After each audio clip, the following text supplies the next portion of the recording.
Hello, welcome back my YouTube channel. आज आपका फिर से मेरे इस यूट्यूब चैनल पे स्वागत है।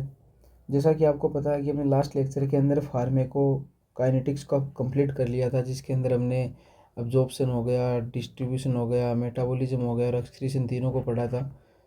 चारों को पढ़ लिया था, मतलब 2 से 3 लेक्चर के अंदर इन चारों को हमने कवर कर लिया था। अब आज हम स्टार्ट करेंगे इसका जो दूसरी जो टर्मिनोलॉजी हमने पढ़ी थी, फार्माकोडायनेमिक्स। जो फार्माकोडायनेमिक्स थी, आज उसको वन शॉट के अंदर ही हम क्लियर करेंगे। तो फार्माकोडायनेमिक्स का मैंने मतलब आपको पहले भी बताया था। फार्माकोडायनेमिक्स का मतलब होता है what drug to with the body. जो ड्रग होती है हमारी बॉडी के साथ क्या करती है।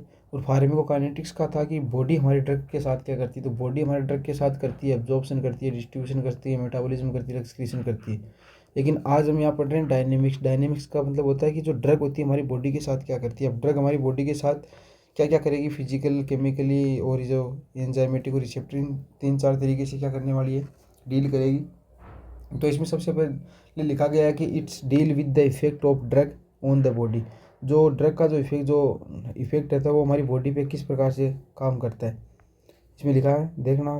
तो it's deal with the effect of drug. जो ड्रग का इफेक्ट होता है ऑन द बॉडी, तो बॉडी के ऊपर ड्रग का इफेक्ट किस प्रकार से पड़ता है, इस फार्माकोडायनेमिक्स के अंदर इस चीज़ की हम स्टडी करेंगे। तो इसमें सबसे पहले बात करता हूँ कि मैकेनिज्म ऑफ एक्शन, जो मैकेनिज्म किस प्रकार से काम करता है। तो इसके अंदर 4 प्रकार से कि ये तो फिजिकल एक्शन हो सकता है, केमिकली हो सकता है, एंजाइमेटिक इनहिबिशन हो सकता है, रिसेप्टर्स हो सकता है।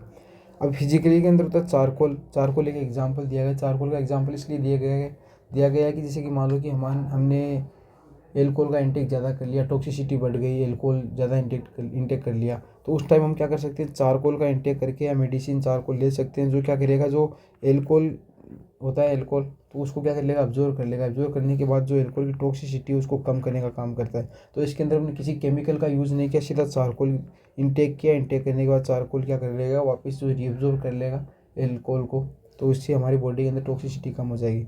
दूसरा होता है केमिकली के अंदर एंटा एसिड होता है। एंटा एसिड काम लेते हैं, इसका मतलब विपरीत एसिड लेंगे। अगर बेसिक नेचर बढ़ रहा है तो हम एसिडिक नेचर दे देंगे, अगर एसिडिक बढ़ रहा है तो बेसिक दे देंगे। इसके अंदर इस चीज़ की डील करेंगे। और एंजाइम इनहिबिशन के अंदर बात करेंगे, कम्पिटिटिव नॉन कम्पिटिटिव, किस प्रकार से एंजाइम कम्पीट करके हमारी बॉडी के अंदर एक्शन करते हैं। एक होता है रिसेप्टर, और रिसेप्टर किस प्रकार से रिसेप्टर हमारी ड्रग के साथ डील करते हैं और क्या क्या इसमें देखने को मिलता है। सारा का सारा इस लेक्चर के अंदर हम कवर करने वाले हैं। तो स्टार्ट करते हैं। एंजाइम इनहिबिशन की बात करता हूँ इस पॉइंट की, कि एंजाइम इनहिबिशन होता है एंजाइम। तो इसके अंदर होता है, एक तो कम्पिटिटिव होता है, एक नॉन कम्पिटिटिव होता है। आप कम्पिटिटिव से समझ जाते होंगे कि इसमें कंपटीशन होगा, 2 से 3 मॉलिक्यूल ड्रग्स होते हैं और सबस्ट्रेट होता है, उसके बीच में क्या होता है, कंपटीशन देखने को मिलता है। इसके अंदर होता है कंपटीशन नहीं होता है। इसमें साइड चेंज होने के बाद एक्टिव साइड में डिफरेंट मतलब चेंजेस लाया जाता है, compete नहीं किया जाता एक दूसरे के साथ। अब इसमें मैं बताता हूँ, डेफिनेशन की बात करता हूँ कि drug compete with substrate by binding to active site of the enzyme. इसमें ये बोला गया है कि जो सबस्ट्रेट होता है, ये सबस्ट्रेट हो गया और ये जो ड्रग होगी, इन ड्रग के और सबस्ट्रेट का केस जो जो शेप है वो सेम है। अब इस एंजाइम के पास अगर मान लो कि मैंने एक एंजाइम है, एंजाइम के अंदर ये वाला एक्टिव साइड बोलते हैं इसको, इस एक्टिव साइड के ऊपर 2 चीज़ आके जुड़ सकती है, मतलब ये सबस्ट्रेट आके जुड़ सकता है, लेकिन सबस्ट्रेट की हूबहू कॉपी यहाँ ड्रग की है, तो ड्रग भी जुड़ सकती है। अब एंजाइम कन्फ्यूजन हो जाएगा कि ये वाली चीज़ जुड़ेगी, ये जुड़ेगी, क्योंकि उसकी वो डिफरेंट नहीं कर पाएगा, क्योंकि दोनों की शेप समान है। तो ये एक प्रकार से कंपटीशन हो गया ना, ये बोलेगा मैं जुड़ूंगा, ये बोल रहा है नहीं मेरे को जुड़ना है। लेकिन यहाँ इन ड्रग्स क्या क्या हो गया, कंसनट्रेशन ज़्यादा हो जाएगी, तो ड्रग कंसनट्रेशन बढ़ जाएगी, तो ये सबस्ट्रेट क्या हो जाएगा, थोड़ा इसका प्रभाव कम हो जाएगा, तो ये ड्रग यहाँ आकर ऐड हो जाएगी। अब यहाँ ड्रग ऐड होगी तो यहाँ इस प्रकार इसका इफेक्ट चेंज हो जाएगा। अब ये एंजाइम है एक्टिव साइड के ऊपर आके जुड़ेगा। लेकिन इसमें एक चीज़ ये कॉमन है कि यहाँ पर जो एक बार यहाँ जुड़ने के बाद ड्रग वापस भी रिमूव होगी तो यहाँ सबस्ट्रेट आगे जुड़ जाएगा। अगर सबस्ट्रेट की कंसनट्रेशन बढ़ गई तो यहाँ ड्रग पीछे हो जाएगी, सबस्ट्रेट जुड़ने लग जाएंगे। तो ये क्या होता है, रिवर्सिबल होता है। यहाँ कंपटीशन रिवर्सिबल होता है। वही बात है, जो पढ़ेगा वो सीट लेगा, सीधी सी बात है। अगर मैं कभी इसका फर्स्ट रैंक आ रही, कभी इसकी आ रही, कभी इसकी आ रही, तो वो यही है कि जो ये पढ़ रहा है तो इसकी आएगी, ये पढ़ रहा है तो इसकी आएगी।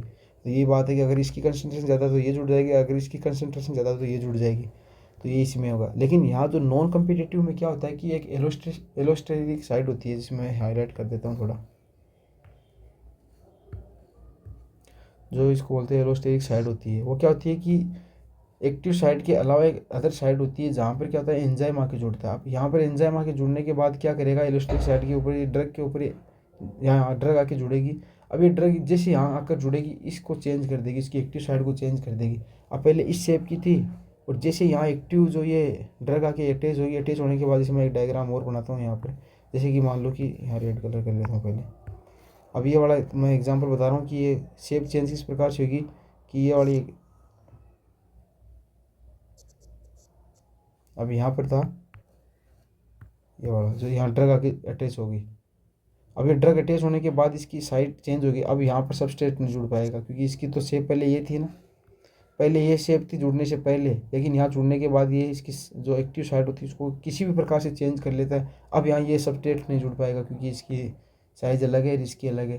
तो ये मतलब यहाँ पर क्या हो जाएगा, इरिवर्सिबल हो जाएगा, मतलब अनसरमाउंटेबल हो जाएगा। अभी हम चीज़ें देखते हैं। अभी इसमें मैंने बोला ड्रग और जो ड्रग स्ट्रक्चर हो गई और जो सबस्ट्रेट होते हैं वो सेम नेचर के होते हैं, मतलब सेम साइज़ के होते हैं। अब ये बाइंडिंग होती है एक्टिव साइड पे। अब दोनों की जो साइड होती है बाइंडिंग की वो एक्टिव साइड होती है। अब ये रिवर्सिबल इसलिए बोला सरमाउंटेबल होता है। सरमाउंटेबल ये होता है कि मैंने बोला था कि जो कम्पीट करेगा, जो पढ़ेगा वो आगे निकलेगा।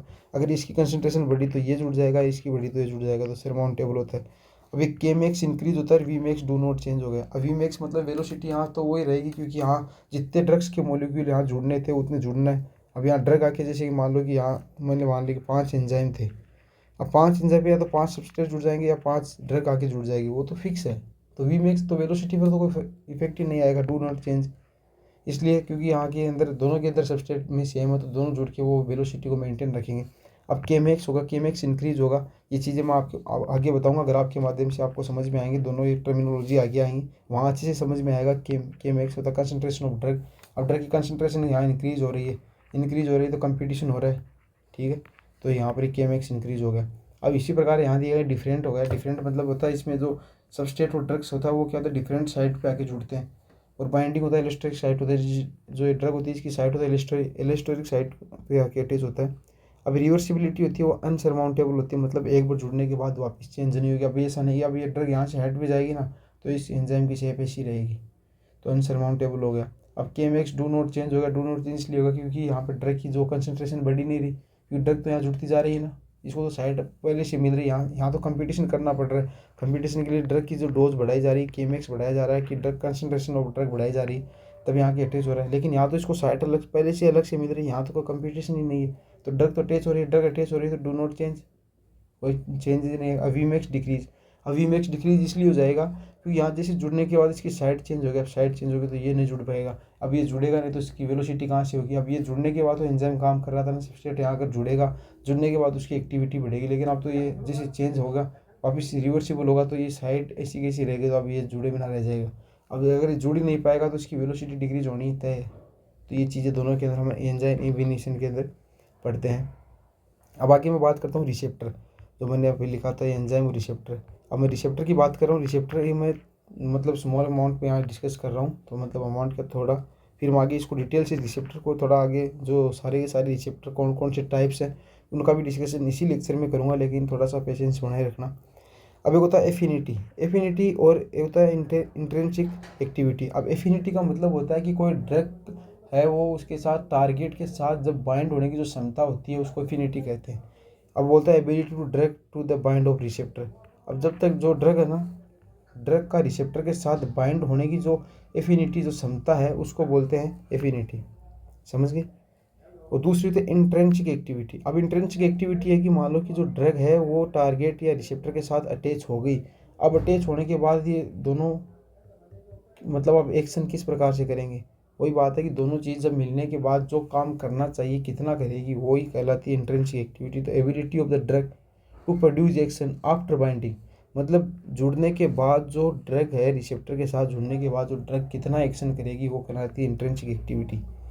अब मैं बात करता हूँ ड्रग इन रिसेप्टर इंट्रैक्शन। अब ड्रग और जो रिसेप्टर उनका इंट्रैक्शन किस प्रकार से होता है, तो सबसे पहले बात करते हैं 4 टर्मिनोलॉजी आएगी। एगोनिस्ट होता है, एगोनिस्ट होता है मैक्सिमम इंट्रिंसिक एक्टिविटी होता है, मतलब बाइंड होने के बाद मैक्सिमम अमाउंट में ये फंक्शन कर रही है।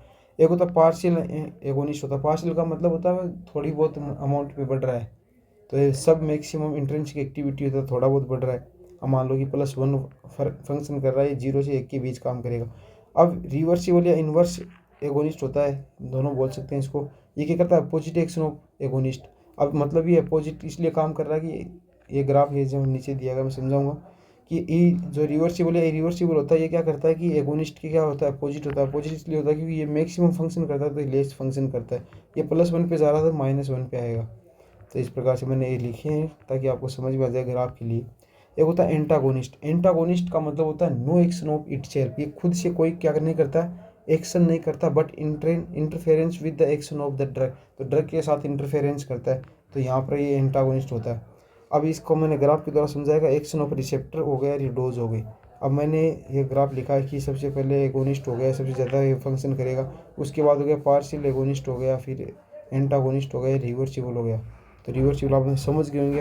अब ये एंटागोनिस्ट मैंने यहाँ एक चीज़ लिखी है कि most common use. Most common use मतलब इसका सबसे ज़्यादा यूज इसलिए किया जाता है कि खुद के साथ क्या नहीं कर सकता है कि नो एक्शन ऑफ इटसेल्फ, खुद एक कोई एक्शन नहीं करता है लेकिन इंटरफेरेंस करता है। इसे वही बात है कि एंजाइम होता है, रिएक्शन के अंदर खुद पार्टिसिपेट नहीं करता लेकिन उस रिएक्शन को बढ़ा देता है या कम कर देता है, जितनी करनी रहती है वो करता है, उसके बाद वापस वहाँ से निकल के और अनचेंज फॉर्म में निकलता है, मतलब वैसा का वैसा रहता है। तो वो चीज़ हमारे लिए बेनिफिशियल था कि दूसरी रिएक्शन होने के लिए वो एंजाइम वापस से यूज़ हो सके। तो वही बात है, no action of the itself, खुद कोई एक्शन नहीं करता बट इंटरफेरेंस करता है action of the other drugs, दूसरे ड्रग के साथ। तो ये सबसे इसलिए मोस्ट कॉमन है। अब बात करता हूँ टाइप्स ऑफ एंटागोनिज्म, मतलब एंटागोनिस्ट हम पढ़ रहे हैं तो इसके टाइप्स की भी बात करेंगे। और जो ऊपर दिए गए थे वही बात यहाँ होगी। फिजिकल एंटागोनिज्म मतलब फिजिकली अटैच होगा, केमिकल एंटागोनिज्म मतलब केमिकली ये साथ जुड़ेगा, और फिजियोलॉजिकली मतलब इसकी फिजियोलॉजी के साथ किस प्रकार से फंक्शन देखेंगे हम। तो सबसे पहले फिजिकल एंटागोनिज्म होता है effect by physical bind to the substance. अब जो सब्सटेंस के साथ होता है फिजिकली बाइंड होता है, कोई भी सब्सटेंस हो, जैसे मैंने चारकोल का एग्जांपल सबसे बेस्ट दिया था कि चारकोल इन एल्कोहल टॉक्सिसिटी। अब एल्कोहल के मॉलिक्यूल्स हैं, वो सब्सटेंस है, मतलब एल्कोहल के मॉलिक्यूल सब्सटेंस है, उनके साथ ये बाइंड होता है कौन, चारकोल। बाइंड होने के बाद उसकी टॉक्सिसिटी के इफेक्ट को क्या कर देता है, कम कर देता है, प्रभाव को। तो इसमें फिजिकली एंटागोनिज्म हो गया। एंटागोनिज्म अब मैंने बोला कि इसके साथ अटैच होगा लेकिन खुद को चेंज नहीं करेगा ये, लेकिन दूसरी ड्रग के साथ ये क्या कर रहा है, इंटरफेयर कर रहा है। यहाँ लिखा है भी, ये देखो, अदर ड्रग्स के साथ इंटरफेयर कर रहा है, मतलब ये टॉक्सिक एल्कोहल के जो मॉलिक्यूल्स हैं उनके साथ इंटरफेयर करेगा। उसके बाद बात करता हूँ केमिकल एंटागोनिज्म। केमिकल एंटागोनिज्म की बात करूँ तो effect bye binding and neutralising the substance. अब केमिकली क्या करेगा कि जो केमिकल यहाँ बाइंड होगा और उसके बाद उसके जो उसको न्यूट्रलाइज करेगा, या मतलब उसके जो प्रभाव को कम करेगा। अभी मैंने बोला था एंटागोनिस्ट बोला था, वहाँ बोला एफिरिन। अगर एसिड है तो बेसिक नेचर को इसको बेसिक नेचर में कन्वर्ट कर देगा।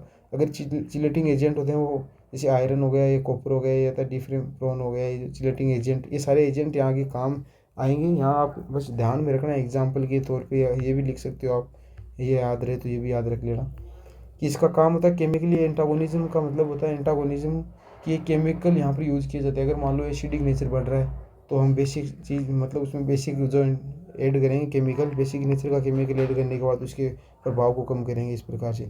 तीसरा होता है फिजियोलॉजिकल एंटागोनिज्म। ये क्या करता है, opposite effect bye acting of the different receptor. अभी क्या करता है, डिफरेंट रिसेप्टर के द्वारा वो कार्य कर देगा। अब जैसे कि मान लो कि जो हिस्टामिन है H1 रिसेप्टर के ऊपर अटैच हो रहा है और ये ब्रोंको कॉन्ट्रैक्शन करवा रहे हैं। अब दूसरा बीटा 2 रिसेप्टर के साथ ये जो दो ड्रग होती है, ये दोनों ड्रग इस बीटा 2 के साथ होकर भी वो सेम ये कार्य कर रही है। तो इसमें रिसेप्टर डिफरेंट होते हैं, डिफरेंट रिसेप्टर यहाँ होंगे लेकिन फंक्शन इनका सेम होगा। समझ गए। यहाँ पर ये दोनों ड्रग बीटा 2 पे एक्शन करती है या हिस्टामिन H1 पे एक्शन करती है। तो ये सारी चीज़ें इसके अंदर दी गई है। तो इसको आप यूनिवर्सिटी एग्जाम में लिख के आओ तो यहाँ पर रिसेप्टर आ गया, तो रिसेप्टर के अंदर जो आप क्या क्या आपको पता है वो सारी टर्मिनोलॉजी लिख सकते हो।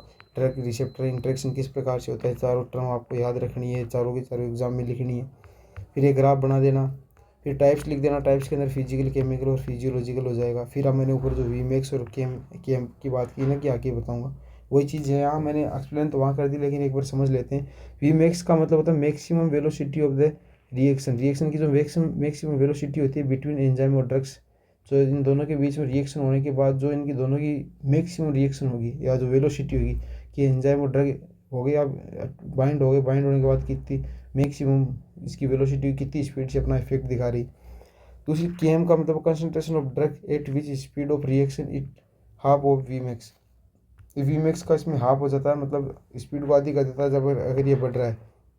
अब दूसरी इसका ये रेशियो याद रखना, वीमेक्स होता है इफिकेसी के समानुपाती होता है और ये Km होता है पोटेंशी के व्युत्क्रमानुपाती। अगर पोटेंशी बढ़ रही है तो Kmax कम हो जाएगा। पोटेंशी का मतलब होता है, मैं आगे इस लेक्चर में बताऊंगा।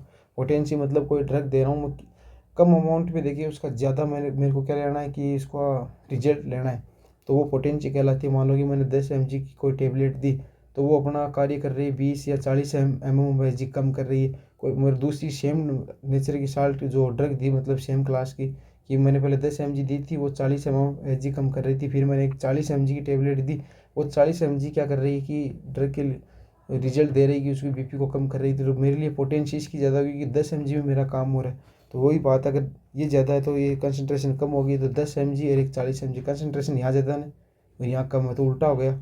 ये बात है, अगर ये पोटेंशी बढ़ रही है तो यहाँ पोटेंशी ज़्यादा है और यहाँ पर वो Kmax कम है। यहाँ Kmax ज़्यादा है तो पोटेंशी कम है। तो ये बात होगी, ये मैं आगे बताऊंगा आपको टर्मिनोलॉजी। हाँ, यहाँ घबराना नहीं है, लेकिन ये चीज़ आपको ध्यान रखनी है। मैंने इसलिए भी अलग से पॉइंट लिए क्योंकि हमारे अभी यूज़ हुए थे कम्पिटेटिव नॉन कम्पिटेटिव के अंदर, इसलिए। एक होता है मिचेल्स मीटन विटन इक्वेशन होती है। वीमैक्स होता है। वीमैक्स मतलब होता है जो इसकी रिएक्शन की जो स्पीड होती है वो मैक्सिमम इफेक्ट होता है, वो एफिकेसी पर डिपेंड करता है। एफिकेसी का मतलब यही होता है कि ड्रग अटैच होने के बाद जो कितना अपना जो मैक्सिमम एक्शन प्रोड्यूस कर पाएगी वो एफिशिएंसी होगी। तो जितना, मान लो कि मैंने ग्राफ बनाया, ये ड्रग यहाँ तक जा रही तो यहाँ तक जा रही, तो ये वीमैक्स हो गया, इसका वीमैक्स भी ज़्यादा होगा, इसकी स्पीड भी ज़्यादा होगी। इसलिए ज़्यादा क्योंकि इसका जो इफेक्ट होता है वो ज़्यादा आएगा, आगे देखने को मिलेगा। अब मैंने रिसेप्टर फिर से हेडिंग इसलिए लगाई है क्योंकि मैंने यहाँ रिसेप्टर का डिस्कशन तो किया है, मैंने 2 टर्मिनोलॉजी बताई, मैंने अभी ये बोला कि आगे बताऊंगा। अब रिसेप्टर को हम डिटेल से देखेंगे कितने टाइप के रिसेप्टर होते हैं, कौन कौन से होते हैं। ये थोड़ा कॉम्प्लिकेटेड हो सकता है, फार्माकोडायनेमिक्स और काइनेटिक्स, लेकिन एक बार इसका रिवीजन करेंगे तो ये हमें ईजी लगेगा आगे के लेक्चर के लिए। हम आगे पढ़ेंगे तो यहाँ का रेफरेंस आएगा, तब आपको क्या नहीं होगा, ज़्यादा प्रॉब्लम नहीं होगी। अब बात करता हूँ रिसेप्टर। रिसेप्टर का मतलब क्या होता है, एक तो क्या होता है कि एक मैक्रो जो स्पेशलाइज होता है बायोलॉजिकल मैक्रो मोलिक्यूल होता है। ये प्रोटीन, यूजुअली प्रोटीन देखने को मिलता है, प्रोटीन नेचर के होते हैं यूजुअली। ये क्या करते हैं, सेल मेम्ब्रेन के ऊपर भी हो सकते हैं और इनसाइड अंदर भी हो सकते हैं। Receptor bind with specific chemical substance के स्पेसिफिक केमिकल सब्सटेंस के साथ बाइंड करते हैं और देन ट्रिगर्ड फिजियोलॉजिकल रिस्पॉन्स। मतलब क्या होगा कि कोई भी जो चैनल हो गया, जो रिसेप्टर हो गया, रिसेप्टर क्या होगा, किसी भी इसके बाइंड होगा, सब्सटेंस के साथ बाइंड होने के बाद ही अपना ट्रिगर मतलब एक्शन करेगा। ये बात यहाँ बोली गई है। ये यूजुअली प्रोटीन होता है इनसाइड। ये सारी आप लाइनें बनाकर लिख सकते हो, डिटेल से लिख सकते हो, यहाँ से 4 से 5 लाइन यहाँ से पुटअप कर सकते हो। अभी हो गया ड्रग एंड हार्मोन, ये एग्जांपल दिया गया सब्सटेंस के, हम ड्रग ले सकते हैं, हार्मोन ले सकते हैं। इसके बाद मैं बात करता हूँ क्लासिफिकेशन ऑफ रिसेप्टर। अब रिसेप्टर के क्लासिफिकेशन की बात करूँ तो सबसे पहले हम पढ़ेंगे लिगेंड गेटेड आयन चैनल। ये एक रिसेप्टर मतलब जो रिसेप्टर होता है, लिगेंड गेटेड आयन चैनल किस प्रकार से होते हैं, तो यहाँ मैं बात करूँगा these are fastest acting receptor होते हैं। सबसे फास्ट एक्शन करने वाले रिसेप्टर यही होते हैं, जो चैनल्स जो होते हैं ना ये। तो मैं यहाँ रिसेप्टर और सब्सटेंस की बात करता हूँ। जो गाबा हो गई, जो क्लोरीन आयन चैनल की सब्सटेंस पर काम करता है, ये तो ग्लूटामेट हो गया। NMDA और AMP है, तो ये हम न्यूरोलॉजिकल वाले चैप्टर के अंदर पढ़ेंगे, तो यहाँ नाम ध्यान में रख सकते हो आप। एक होता है निकोटिनिक रिसेप्टर हो गया, सीरोटोनिक रिसेप्टर हो गए, सारे के सारे रिसेप्टर्स के नाम है। ये लिगेंड आयन चैनल के अंदर काम आते हैं। सबसे फास्ट एक्शन करने वाले यही हैं ये रिसेप्टर। अगर ये रिसेप्टर कहीं भी आ रहे हैं, इसका मतलब होता है रिएक्शन फास्ट होगी, ठीक है। अब निकोटिनिक का हम यहाँ एग्जांपल देखते हैं। निकोटिनिक रिसेप्टर इसकी स्ट्रक्चर देख रहे हैं कि इसके अंदर क्या होती है, 5 यूनिट होती है, मतलब 4 मान सकते हो, 2 तो अल्फा ही हो गई, एक बीटा डेल्टा एप्सिलॉन हो गई।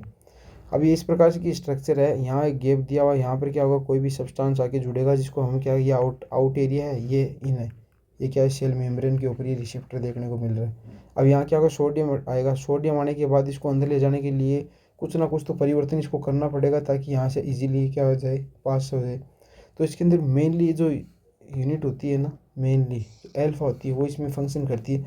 अब इनके अंदर एल्फा यूनिट होती है, इनके अंदर थोड़े बहुत चेंजेस देखेंगे, मतलब ये चेंजेस करेगी कि जिस प्रकार से पहले ऐसी स्ट्रक्चर थी, सोडियम बाहर से आया तो सोडियम बाहर से आती है। अब इनका रिसेप्टर का काम है कि सोडियम को अंदर ले जाना। अब अंदर किस प्रकार से ले जाएगी, अब ये एडजस्ट होगा, एडजस्ट हो गया, अल्फा इधर चला गया, एप्सिलॉन इधर आ गया, डेल्टा इधर आ गया, ये बीटा इसके पीछे चला गया, तो ये अंदर आ जाएगा। तो इसको क्या मिल गया, रास्ता मिल गया, इंटर इन द सेल के अंदर इंटर हो गया। तो ये निकोटिनिक रिसेप्टर का मैकेनिज्म हो गया, किस प्रकार से एक्शन करता है। ये अगर एग्जाम यूनिवर्सिटी एग्जाम में है तो डायग्राम बना के इसको डिटेल से लिख सकते हो। इसके अंदर 2 यूनिट ये होती है, एक ये होती है, एक ये होती है, इस प्रकार से आप अपने हिसाब से क्या लिख सकते हो, इसके अंदर थोड़ी लिख सकते हो। अब मैं यहाँ बात करता हूँ कि इसकी साइट होती है मेनली कौन कौन सी साइट होती है। अगर ये मसल्स के ऊपर है, अगर मसल्स की मेम्ब्रेन के ऊपर है ये वाला निकोटिक रिसेप्टर, तो ये मसल्स में कॉन्ट्रैक्शन करवाने का काम करेगा। अगर ये गैंग्लियन जो हमारे जो न्यूरॉन्स के अंदर है, इसके जो ग्रुप्स होता है, ये डीपोलराइजेशन का काम करेगा। तो ये दोनों आपको याद रखने हैं। अगर निकोटिनिक रिसेप्टर अगर पूछ लेगा, अगर ये गैंग्लियन की सरफेस पर देखने सेल पर में देखने को मिल रहा है तो इस क्या काम होगा, ऑप्शन में दे देगा ये है, तो आपको ये टिक करना है। अब तीसरी बात करता हूँ, मोस्ट इंपॉर्टेंट सब यूनिट। ये बात मैंने ऊपर भी हाईलाइट की है, यहाँ भी कर देता हूँ कि जो मेनली जो यूनिट जो यहाँ फंक्शन में काम करती है, अल्फ़ा यूनिटी काम करती है। अल्फ़ा के द्वारा ये एडजस्टमेंट होता है, उसके बाद एंट्री मिलती है।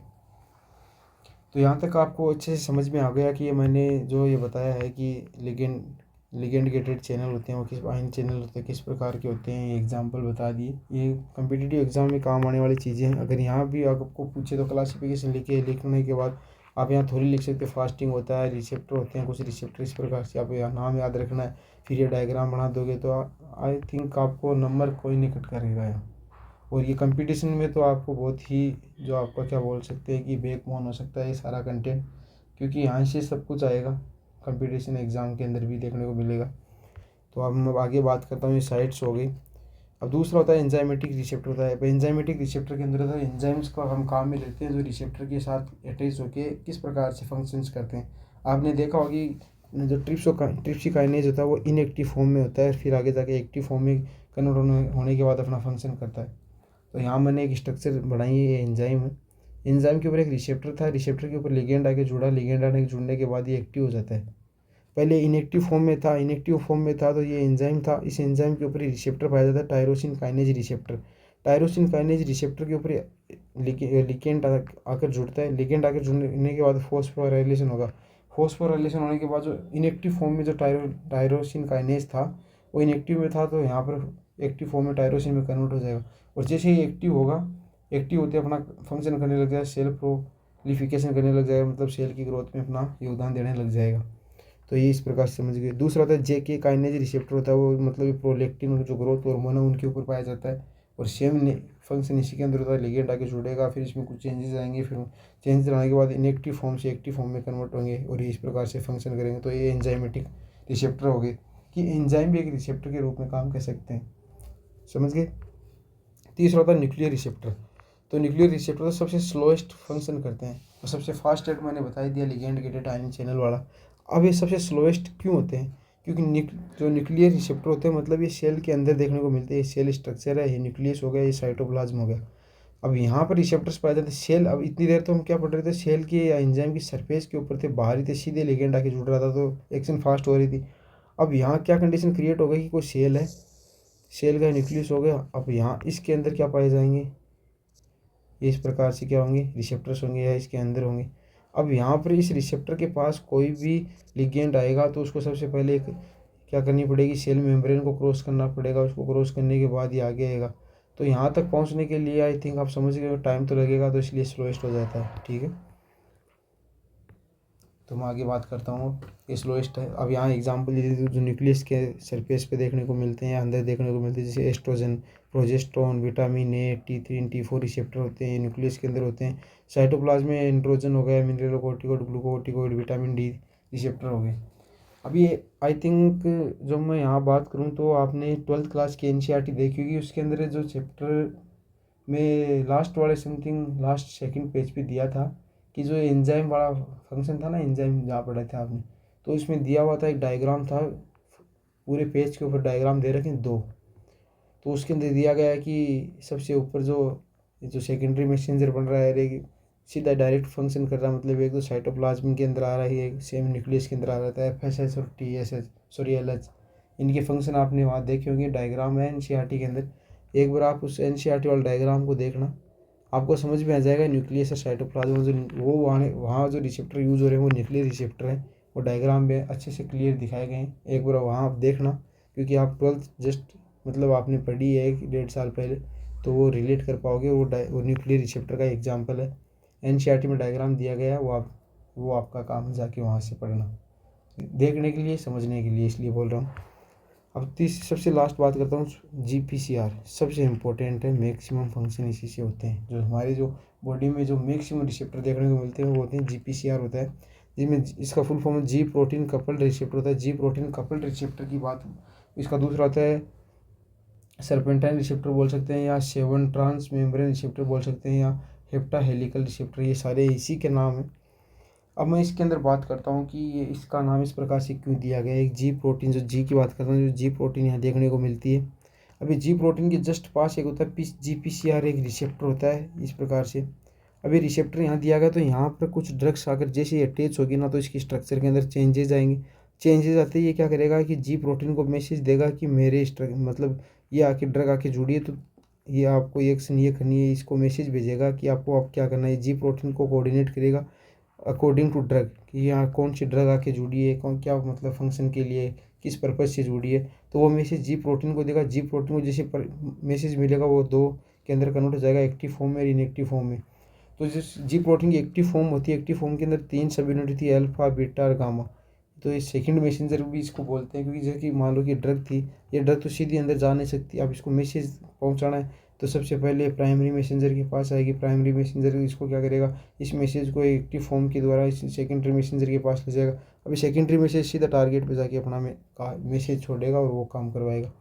तो ये चीज़ें भी 12th की NCERT के अंदर सेकेंडरी उसी डायग्राम में जो मैंने अभी बताया ना आपको, ये वाला ये देखोगे आप, तो उसके अंदर एस्ट्रोजन प्रोजेस्टेरोन के एंड्रोजन इनकी बातें हुई, वहाँ सेकेंडरी मैसेंजर्स डायग्राम में नाम आएगा। प्राइमरी मैसेंजर, सेकेंडरी मैसेंजर, वो इसके अंदर भी मैकेनिज्म वो देखना आप। इसलिए मैं प्रीफर करता हूँ वो डायग्राम, ताकि आपका रिवीजन और रिकॉल हो अच्छे से। ये अल्फा बीटा और गामा है, तो सेकेंडरी मैसेंजर का काम हो गया। ये होता है मोस्ट इंपॉर्टेंट सब यूनिट, वही जैसे कि मैंने ऊपर बताया था, इसमें भी मोस्ट इंपॉर्टेंट सब यूनिट ये अल्फा। अब मोस्ट इंपॉर्टेंट सब यूनिट अल्फा, ये तो GPCR के अंदर 3 इसके सब टाइप होते हैं, S Q और I। और ये इन 3 सब टाइप के आधार पर GPCR के भी टाइप्स होंगे। अब GPCR के टाइप इसलिए होंगे, जी प्रोटीन के 3 टाइप हो गई, मतलब ये अल्फा के अंदर हो गया, अल्फा यूनिट के S Q और I। उसी के आधार पर GPCR के टाइप हो गए, GS GQ GI। तो अभी तीनों को हम डिटेल से यहाँ देखेंगे क्या होता है। GS सब टाइप होता है, GS सब टाइप होता है, इसके अंदर क्या होता है, GS सब टाइप में तो बीटा 1 बीटा 2 रिसेप्टर काम करते हैं। अब बीटा 1 बीटा 2 रिसेप्टर होता है, ये क्या करवाते हैं, कोई भी अगर ड्रग्स आके यहाँ जुड़ रही है, तो इसके अंदर क्या इसको एक्टिवेट करेंगे, और एडिनाइलेट साइक्लेज को क्या करेंगे, एक्टिवेट करेंगे। यहाँ से एक्टिवेट होते हैं, इंक्रीज साइक्लिक MP इंक्रीज हो जाएगा। अभी साइक्लिक MP आपने पढ़ा होगा NCERT के अंदर, ये साइक्लिक MP है जो माइक्रोबायोलॉजी उसमें भी आया होगा सेकेंड सेम के अंदर। तो वहाँ आपको ये चीज़ देखना है कि क्या होता है। तो इसके अंदर मैं थोड़ा बहुत बता देता हूँ जितना हमारे काम का है। तो साइक्लिक MP होता है, वो क्या करता है, एक तो कार्डिक मसल्स पे काम करता है, स्केलेटल और स्मूथ तीनों मसल्स पे फंक्शन करता है। तो साइक्लिक MP जब इंक्रीज होगा, तो मेनली जो जो स्केलेटल और जो कार्डिक है, कार्डिक और स्केलेटल है, वो मेनली उसमें क्या कराएगा, कॉन्ट्रेक्शन कराएगा, क्योंकि यहाँ पर क्या कैल्शियम का लेवल इंक्रीज हो रहा है। जो दूसरी तीसरी है तो स्मूथ होगी, स्मूथ मसल्स के अंदर रिलैक्सेशन करवाता है, रिलैक्सेशन होगा तो इसके अंदर क्या ब्रोंकियो डायलेशन हो गया। अब स्मूथ के अंदर ब्रोंकियो डायलेशन, वेजो डायलेशन, यूटेराइन रिलैक्सेशन, ये सारे फंक्शंस देखने को मिलते हैं। ये GS के अंदर 2 बीटा 1 और बीटा 2 रिसेप्टर होते हैं, जिस पर भी ये बीटा 1 और बीटा 2 रिसेप्टर जिनके लिए भी होते हैं ड्रग्स के, वहाँ ये आ जुड़ेगी। ये सारी एक्शन उसके अंदर, सारी मैकेनिज्म उसके अंदर होगी, तो ये तीनों को अंदर एक्टिवेट करेगी। अब क्या फंक्शन करना है वो अकॉर्डिंग इसके पता चल जाएगा कि GS रिसेप्टर है, कि मान लो कि हमें हार्ट का कॉन्ट्रैक्शन करवाना है, तो ये बीटा 1 और बीटा 2 रिसेप्टर के ऊपर जो ड्रग्स आगे जुड़ेगी, जुड़ने के बाद ये सारा इतना फंक्शन कराएगी, और कार्डियक मसल्स के ऊपर जाएगी, वहाँ जाके कॉन्ट्रैक्शन करवा देगी। तो अगर वहाँ डायलेशन हो रहा है या रिलैक्सेशन हो रहा है, सिस्टोल डायस्टोलिक प्रेशर है, उसको मेंटेन करने के लिए काम में आता है। अभी मान लो कि किसी पेशेंट के अंदर क्या हो रहा है कि रिलैक्सेशन हो रहा है, तो सॉरी कॉन्ट्रैक्शन हो रहा है, ब्रोंकियो कॉन्ट्रैक्शन हो रहा है। अब हमें क्या कराना है, ब्रोंकियो डायलेशन करवाना है। ब्रोंकियो डायलेशन करवाना है, तो GS सब टाइप होता है, इसके अंदर बीटा 1 बीटा 2 रिसेप्टर होते हैं, वो एक्टिव होने के बाद ये सारा मैकेनिज्म करेंगे। फिर स्मूथ मसल्स के पास ये एक्टिव होगा और ये सारे ये फंक्शन करवा देगी। तो आई थिंक हम उसके विपरीत काम करवाएंगे, जो हो रहा है उसके विपरीत ये वाला रिसेप्टर काम करेगा, सब यूनिट। उसके बाद बात करता हूँ GQ सब यूनिट होता है। GQ सब यूनिट के अंदर होता है अल्फा 1 M1 और M3, ये रिसेप्टर मसल्स के लिए काम में आते हैं, आगे हम पढ़ेंगे आएंगे। तो वहाँ देखेंगे GQ होता है, क्या रहेगा, एक्टिवेट करेगा फोस्फोलाइपेज C स्टिमुलेट, इसको स्टिमुलेट कराने के बाद होता है इंक्रीज PIP2, इसको इंक्रीज करवा देगा। इसको ध्यान में रखना है आपको, है ना। अब इसकी फुल फॉर्म आप याद रख लेना, फोस्फोटिडाइल आइनोसिलोट, सॉरी वो है इसमें बीच में कर देता हूँ, आइनोसिटोल 4,5 बिसफोस्फेट, बिस मतलब भी 2 हो गया इसलिए 20 हो गया, 4,5 2 है, ठीक है। बिसफोस्फेट हो गया, यहाँ 2 लिखा है ना इसलिए। ये भी 2 टाइप में होता है, IP3 और DGA। तो IP3 होता है इनोसिटोल 1,4,3 ट्राई आ गया क्योंकि 3 ट्राई फोस्फेट, और DGA होता है डाई एसाइल ग्लिसरॉल, इसकी फुल फॉर्म है। अभी IP3 होता है, IP3 के अंदर GQ ये सारे फंक्शंस होंगे। अल्फा 1 रिसेप्टर यहाँ पर कुछ आगे जुड़ा है, अल्फा 1 के ऊपर अगर जुड़ रहा है तो सारी मैकेनिज्म होगी। यहाँ अल्फा 1 नहीं, यहाँ बीटा 1 बीटा 2 हो गए तो वो वाली एक्शंस होंगे सारे, मतलब कॉन्ट्रेक्शन करवाना, रिलैक्सेशन करवाना, ये रिसेप्टर के काम है। यहाँ ये 3 जो रिसेप्टर दिए गए हैं इनका काम क्या क्या है, यहाँ दिया गया है कि bind the receptor on sarcoplasmic reticulum. अब ये सार्कोप्लाज्मिक रेटिकुलम मतलब जब मसल्स वाला चैप्टर हमने 12th क्लास के अंदर पढ़ा था, उसके अंदर इस प्रकार से कुछ फाइबर्स दिए गए थे, बीच में इस प्रकार से सार्कोप्लाज्मिक रेटिकुलम था। तो कैल्शियम जो यहाँ से कैल्शियम आने के बाद इसको मिला, कैल्शियम मिलने के बाद जो ट्रोपोनिन की स्ट्रक्चर में चेंजेस आए थे, मसल्स वाले चैप्टर को एक बार आप पढ़ना, हिंदी के अंदर वो NCERT में दिया गया है, या इंग्लिश मीडियम में पढ़ना, जो भी पढ़ना है प्रीफर करना है, 1-2 पैराग्राफ में पढ़ना आपको, वहाँ समझ में आ जाएगा कैल्शियम कंसनट्रेशन कॉन्ट्रैक्शन किस प्रकार से करवा रहे हैं। तो मसल्स को कॉन्ट्रैक्शन करवाना है तो अल्फा 1 M1 RAM3 तो मसल्स के लिए यूज़ होते हैं, तो मसल्स में कॉन्ट्रैक्शन के लिए M1 M3 यूज़ होते हैं। इस प्रकार से स्मूथ मसल में कॉन्ट्रैक्शन होता है। अब इसमें स्मूथ मसल इसलिए लिखा क्योंकि यहाँ पर तो स्मूथ मसल के लिए अलग फंक्शन करवा रहे थे, बीटा 1 बीटा 2, लेकिन ये जो स्मूथ मसल्स में काम करता है अल्फा 1 M1 और M3, तो ये चीज़ें आपको ध्यान रखनी है। और DGA तो इसका फुल फॉर्म आपको याद रखनी है, इतना लोड नहीं लेना, आपको थोड़ा बहुत इसको ब्रीफली समझना है किस प्रकार से कौन सा रिसेप्टर क्या काम करवा रहा है। तो यहाँ पर दिया गया, मैंने कितनी बार मैंने बता दिया कि बीटा 1 बीटा 2 मेनली कॉन्ट्रैक्शन करवाते हैं कार्डियक और स्केलेटल में, और ये तीनों फंक्शन करवाते हैं स्मूथ में। और ये तीनों रिसेप्टर दिए गए हैं, ये क्या करवाते हैं, कॉन्ट्रैक्शन करवाते हैं इसके अंदर स्मूथ मसल में। अब GI होगा, GI सब टाइप होगा, GI सब टाइप होता है मेनली प्रेजेंट इन हार्ट के अंदर प्रेजेंट होता है। अब मैंने स्मूथ कार्डियक स्केलेटल सब पढ़ लिया, अब मेनली हमें स्पेसिफिक हार्ट के लिए भी कुछ चाहिए, तो GI सब यूनिट होती है M2 अल्फा 2 H3 5HT1, ये सारे के सारे रिसेप्टर्स होते हैं, रिलैक्सेशन का काम करते हैं। रिलैक्सेशन का काम इसलिए करते हैं क्योंकि ये कॉन्ट्रैक्शन से सबसे बचाते हैं, क्योंकि कॉन्ट्रैक्शन तो ऊपर हो रहा था, तो रिलैक्सेशन के लिए भी कुछ रिसेप्टर चाहिए, तो ये रिसेप्टर रिलैक्स करवाएंगे। रिलैक्सेशन अब यहाँ पर दिया गया है कि maximum drug work through GPCR receptor, तो ये चीज़ भी आपको ध्यान रखनी है। इसीलिए बोलते हैं कि जो मैक्सिमम ड्रग होती है वो इसी रिसेप्टर के द्वारा काम करती है। ये समझ गए हैं ना कि क्यों करती है, वो इसीलिए करती है क्योंकि यहाँ आप देख रहे होंगे कि कितने रिसेप्टर पाए जाते हैं, कितने काम कर रहे हैं, कॉन्ट्रैक्शन अलग करवा रहा है, ये कॉन्ट्रैक्शन करवा रहा है, रिलैक्सेशन करवा रहा है, फिर से यहाँ स्मूथ मसल में कॉन्ट्रैक्शन ये वाले रिसेप्टर्स करवा रहे हैं, फिर ये रिसेप्टर्स हैं ये ओनली फॉर हार्ट पे वर्क करते हैं, यहाँ का रिलैक्सेशन करवा रहे हैं। तो सारी ड्रग इन्हीं के ऊपर वर्क करती है, इसलिए बोला गया maximum drug work through the GPR receptor. अब हमने कुछ टर्मिनोलॉजी देखी थी, मैंने बोला कि आगे आपको समझाऊंगा एफिनिटी एफिकेसी और पोटेंसी, ये सारी की सारी टर्मिनोलॉजी क्या होती है मैं आपको बताता हूँ। एफिनिटी का मतलब होता है tendency of drug to bind with the target cell, target के साथ कोल्ड एफिनिटी कहलाती है। मान लो कि कोई भी जो ड्रग होती है, ये ड्रग होती है एंजाइम के साथ जो जुड़ने की जो क्षमता टेंडेंसी होती है उसको बोलते हैं एफिनिटी। अब जुड़ने के बाद जो एक्शन या जो एक्शन प्रोड्यूस करती है उसको बोलते हैं affinity. Maximum effect produce by drug cold affinity, और क्लिनिकली वेरी इंपॉर्टेंट है। क्लिनिकली वेरी इंपॉर्टेंट इसलिए है क्योंकि हम कोई ड्रग दे रहे हैं, वो क्यों दे रहे हैं, ताकि वो मैक्सिमम अपना एक्शन प्रोड्यूस करें। तो हमारे लिए इसलिए इम्पोर्टेंट है कि कोई भी हम ड्रग दे रहे हैं तो उसका मतलब रिजल्ट हमें अच्छा मिले, तो इसलिए क्लिनिकली क्या है, वेरी इंपॉर्टेंट है ये एफिकेसी। तो ये किसी भी ड्रग की एफिकेसी अच्छी होना मतलब इस बात का संकेत है कि वो ड्रग बहुत बेटर है, मतलब अच्छी है। 10 mg ड्रग काम कर रही है, एक 20 mg ड्रग काम कर रही है, एक मैं 1000 mg दे रहा हूँ, एक मान लो कि 50 mg ड्रग ही 1000 mg के बराबर काम कर रही है, तो उसकी एफिकेसी मस्त बढ़िया ना, इसीलिए क्लिनिकली क्या है, इम्पोर्टेंट है। अब पोटेंसी का मतलब ये होता है कि मैं कम से कम डोज दूँ, ज़्यादा से ज़्यादा मुझे क्या मिले, रिजल्ट मिले।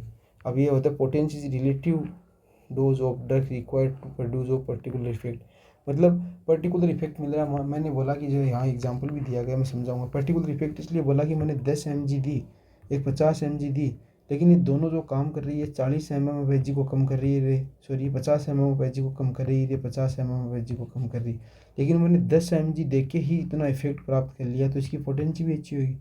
अब मैं एक 50 mg टेबलेट दे रहा हूँ, 50 mg BP कम हो रही है, एक 10 mg दे रहा हूँ और 50 mg BP का mmHg BP कम हो रही है, तो पोटेंशियल किसकी ज़्यादा है, 10 mg वाले की। मतलब मैंने ड्रग भी कम दी और रिजल्ट ज़्यादा मिला, उसकी पोटेंशियल ज़्यादा है। अब देखना एमलोडिपिन हो गया, इसकी 20 mg दी और 20 mMhg कम कर रहा है। एक होता है निफिडिपिन हो गया, 10 mg दी लेकिन 20 mMhg कम कर रहा है, 10 में ज़्यादा कर रहा है तो इसकी मोर पोटेंशियल होती है। ये बात यहाँ बोली गई है। अब मैं आगे बात करता हूँ DRC। मैं इसलिए लेक्चर को थोड़ा सा लेक्चर और बचा है, फिर ये फार्माकोडायनेमिक्स भी कंप्लीट है। DRC मतलब डोज रिस्पॉन्स कर्व है। डोज रिस्पॉन्स कर्व मतलब किस प्रकार से रिस्पॉन्स आता है। डोज रिस्पॉन्स कर्व मतलब कितनी डोज देते हैं तो किस प्रकार से उसका रिस्पॉन्स आता है। तो एक होता है हाइपरबोला। हाइपरबोला बनता है कुछ ऐसा रिस्पॉन्स मिलता है जो क्लिनिकली नॉट रिलेवेंस, मतलब उसका क्लिनिकल के अंदर कोई भी मतलब नहीं है ऐसी ड्रग का। ऐसा अगर कोई ड्रग का इफेक्ट इस प्रकार से हाइपरबोला की तरह आ रहा है, क्योंकि अगर मान लो मैंने कोई ड्रग दी, वो एकदम से क्या अपना रिस्पॉन्स बढ़ाएगी लेकिन तुरंत आके डिक्रीज हो जाएगी। तो इसी ड्रग का हम क्या करेंगे, एक मतलब 2 घंटे के लिए तो अपना कार्य एफिशिएंसी से कर रही है, फिर तुरंत डिले होगी। हमें तो ऐसी ड्रग चाहिए जो मैंने अभी ली और 10 घंटे तक उसका इफेक्ट बॉडी के अंदर रहे। ऐसा तो नहीं कि हाइपरबोला की तरह बढ़ा तुरंत कम हो गया। ये 2 घंटे के अंदर उसने अपना इफेक्ट हो गया। मैंने मान लो मैंने हेडेक की टेबलेट ली, हेडेक की या कोई भी सीवियर पेन हो रहा है, चलो मैं पेन का एग्जांपल लेता हूँ, मेरे सीवियर पेन हो रहा है और मैंने टेबलेट ली और हाइपरबोला की तरह वो एक्शन कर रही है, तो 2 घंटे के लिए तो मेरा पेन सही रहा, लेकिन फिर से वापस पेन होने लगा। और एक टेबलेट ऐसी थी जो लंबे समय तक काम करती है। वो टेबलेट अच्छी है या हाइपरबोला वाली, तो जो लंबे समय तक काम करे, तो लंबे समय तक काम करे उसको बोलते हैं लॉग DCR, मतलब लॉग डोज रिस्पॉन्स कर्व है। ये सिग्मोइड शेप का होता है, मतलब एस शेप का होता है। क्लिनिकली इसका यूज़ होता है, इसका नहीं होता है। ये 3 इंपॉर्टेंट पैरामीटर्स भी हम क्या कर सकते हैं इसके अंदर पता लगा सकते हैं कि एस कर्व आ रहा है तो उसमें अभी एस इसलिए बोल रहे हैं देखो यहाँ पर एस की तरह बनता है, ठीक है। ये 3 पैरामीटर भी इस कर्व के द्वारा हम स्टडी कर सकते हैं, जबकि इसमें नहीं हो सकता। अब मैं बात करूँ तो सिग्मोइड होता है। और एक चीज़ और, मैं NCERT एग्जाम्पल इसलिए देता हूँ क्योंकि आप यहाँ पढ़ना, आपने इकोलॉजी वाला चैप्टर पढ़े होंगे। इकोलॉजी के अंदर एक सिग्मोइड ग्राफ आया था पक्षियों के लिए, या हमारी लाइफ के ऊपर किस प्रकार से जो हमारी लाइफ होता है वो काम करती है। तो वो हमेशा जो सर्वव्यापी ग्राफ आया था वो सिग्मोइड आया था। आपने इकोलॉजी पढ़ी होगी अगर ध्यान से पढ़ा हो तो। वहाँ सिग्मोइड ग्राफ को क्या माना, स्टेबल माना गया, क्योंकि सिग्मोइड ग्राफ में क्या होता है कि इस प्रकार से कोई क्या बढ़ती है कि पहले बढ़ता धीरे धीरे बढ़ने के बाद अपना एक्शन करने के बाद धीरे धीरे वो डिले आता है। तो इस प्रकार से ऐसे शेप बनता है। इस प्रकार से ये जो मैंने ग्राफ बनाए, अब ऐसे शेप होता है जैसे मान लो कि किसी की उम्र बढ़ती है, धीरे धीरे बढ़ने के बाद एक टाइम में वो इंक्रीज होती है, फिर धीरे धीरे वापस डिले होने लगती है। तो ये इस प्रकार से ऐसे बनता है, इसलिए इसको सिग्मोइड कहा गया, ठीक है। अब मैंने कुछ 4 पैरामीटर्स दिए, मतलब 4 ग्राफ दिए, उसके आधार पर हम इन तीनों को क्या करेंगे, डिफाइन करेंगे। अब मोस्ट एफिशिएंसी का मतलब होता है कि मैक्सिमम रिस्पॉन्स। तो मैक्सिमम रिस्पॉन्स इस सी का ना, तो सी लिख दिया। और लेस किसका, डी का, तो मैंने डी लिख दिया। रिस्पॉन्स वाला इसके ऊपर देखेंगे, रिस्पॉन्स की स्टडी इसके ऊपर की जाएगी, फिर किसी की। और पोटेंसी इसके ऊपर डिपेंड करती है। अब पोटेंसी इसके ऊपर डिपेंड करती है, तो एक रेफरेंस लाइन मैंने मान लो कि रेफरेंस लाइन खींचती है ये वाली रेफरेंस लाइन मैं दोबारा से समझाता हूँ। ये रेफरेंस लाइन है, यहाँ मैंने 10 mg, यहाँ 20, 40 और 50।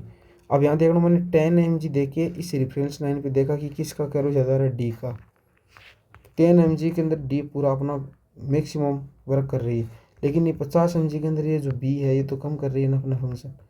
एक तो मैं 50 mg दे रहा हूँ और डी तक यहाँ 50 mg, इसकी 50 mg दूंगा तब ये यहाँ डी तक पहुँच पा रहा है।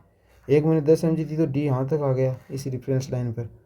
तो मोस्ट पोटेंसी होती है डी की, इसलिए क्योंकि देखो ये रेफरेंस लाइन के, हमें कभी भी कोई कर्व पढ़ते हैं एक रेफरेंस लाइन पे उसकी स्टडी की जाती है। मैंने एक रेफरेंस लाइन मानी, आप बोलोगे सर यहाँ क्यों मानी, क्योंकि मैंने इसलिए मानी क्योंकि इसके अंदर मुझे चारों के चारों ग्राफ मिल रहे हैं इस लाइन के ऊपर। मैं यहाँ तो मान नहीं सकता क्योंकि इसकी स्टडी नहीं कर सकता। मैंने यहाँ इसलिए माना था कि डी भी इसके अंदर इंक्लूड हो जाए। तो 10 mg के ऊपर ही अपने मैक्सिमम रिस्पॉन्स पे आ गई, और यहाँ जो बी है अपने 50 mg के ऊपर इस रिस्पॉन्स डी वाले रिस्पॉन्स रेफरेंस लाइन पे आ रही। तो इसलिए बोला कि मोस्ट जो होती है उसकी डी की है, जो क्या है पोटेंसी, मतलब 10 mg के अंदर ही मैक्सिमम रिस्पॉन्स आ गया, और एक 50 mg के अंदर भी हाफ पूरा नहीं पहुंच पाया, यहाँ तक गया है, तो लेस इसकी होगी। अब इसकी एक ट्रिक है, जितना लेफ्ट साइड में ग्राफ होगा उसकी क्या होगी, पोटेंसी जो मोस्ट पोटेंसी होगा लेफ्ट साइड के अंदर। लेफ्ट साइड के अंदर कौन सा है, डी। अब ये नहीं है, डी यहाँ से स्टार्ट है, लेफ्ट के अंदर पोटेंसी डी की है। जितना ज़्यादा राइट होगा, राइट के अंदर ये बी है तो बी की पोटेंशियल कम होगी। इस प्रकार से इस ग्राफ को हम पढ़ सकते हैं। इसलिए एस सिग्मोइड वाला जो लॉग डी सी आर होता है इंपॉर्टेंट है, इस चीज़ को ध्यान रखना। अब एक बात करता हूँ स्लोप ऑफ कर्व है। स्लोप ऑफ कर्व के अंदर मैं बात करूँ तो ये मैंने दो ग्राफ बनाए हैं, ये स्लोप इस प्रकार से ए और बी। तो सबसे पहले आपको आंसर करना है कमेंट के अंदर स्लोप किसकी ज़्यादा है। अभी मैं बताऊँगा लेकिन मेरे बताने से पहले आपको कमेंट करना स्लोप किसकी ज़्यादा है। तो मैं बता रहा हूँ स्लोप इसकी ज़्यादा है ए। इसके लिए स्लोप इसलिए ज़्यादा कि इसके अंदर हम क्या करेंगे, इसके टच करके एक लाइन खींचेंगे डिफरेंस पॉइंट मान के, फिर उसके हम आपने पढ़ा हुआ बेस लाइन मान लेंगे जो थीटा आ रहा है, एक आ रहा है कि ये बेस आधार है, फिर इसकी लाइन एक ही थीटा था, एक ये थीटा था, तो ये थीटा ज़्यादा था ना, तो इसका क्या है स्लोप ज़्यादा है। जितनी ज़्यादा स्लोप होगी वो उतनी ड्रग क्या होगी, अन शेप होगी। अन शेप इसलिए होगी, मैंने अभी बोला कि हाइपरबोला की तरह बन रहा है, एक ही बन रहा है, फ्लैट बन रहा है। आइए मतलब एक टाइम में तो आगे अपना रिस्पॉन्स ज़्यादा दिखाएगी लेकिन तुरंत डिले हो जाएगी। ये ड्रग देखो धीरे धीरे अपने रिस्पॉन्स पे आई, लेकिन क्या हो रही इस टाइम तक क्या होगी, ये वाला ज़्यादा ट्रेवल कर रही है क्योंकि देखो इसकी डोज रेट कितनी ज़्यादा है। तो ये बात है कि स्लोप क्या करता है कि यहाँ पर जो स्लोप ऑफ कर्व होता है ये क्या करता है कि इसकी पोटेंशियल को बताता है, सॉरी इसको सेफ्टी को बताता है। It is the related to safety of drug, कि कितनी शेप है, जितनी ज़्यादा स्लोप होगी उतनी ज़्यादा अनशेप होगी। तो यहाँ आप लिख सकते हो ये अनशेप है और ये शेप है, ठीक है। ड्रग विथ फ्लैट, जो फ्लैट वाला ना कर्व इज शेप, और ड्रग विथ स्टिप मतलब एकदम थोड़ा एकदम इस प्रकार से इज द अनशेप, ये अनशेप होता है। तो आई थिंक यहाँ तक समझ गए होंगे। और आज हमारा यहाँ पर क्या होता है, फार्मेको डायनेमिक्स कंप्लीट होता है। और हमने लास्ट लेक्चर के अंदर फार्मेको काइनेटिक्स भी पढ़ लिया था। उसके फार्मेको काइनेटिक्स में 2 से 3 लेक्चर किए थे क्योंकि वो लेंथी था, क्योंकि उसके अंदर एब्जॉर्प्शन, डिस्ट्रीब्यूशन, मेटाबॉलिज्म और एक्सक्रीशन पढ़ा था, तो इसलिए वो लेंथी था। आज हमारा फार्मेको डायनेमिक्स कंप्लीट हो चुका है। नेक्स्ट हमारा फार्मेको वोलेंस होता है, वोलेंस वो पढ़ेंगे, तो वो हम नेक्स्ट लेक्चर के अंदर डिस्कस करेंगे। अगर यहाँ तक कोई भी दिक्कत हो तो आप मुझे कमेंट कर सकते हो, मैं वहाँ आपको इसका जवाब दे दूँगा या एक्सप्लेन कर दूँगा दोबारा से। और इसके आगे का जो लेक्चर है वो हम कल स्टार्ट करेंगे। तो आज तक का अगर कोई भी चैप्टर या कोई भी पॉइंट समझ में नहीं आया तो प्लीज़ कमेंट ज़रूर करना। Thank you.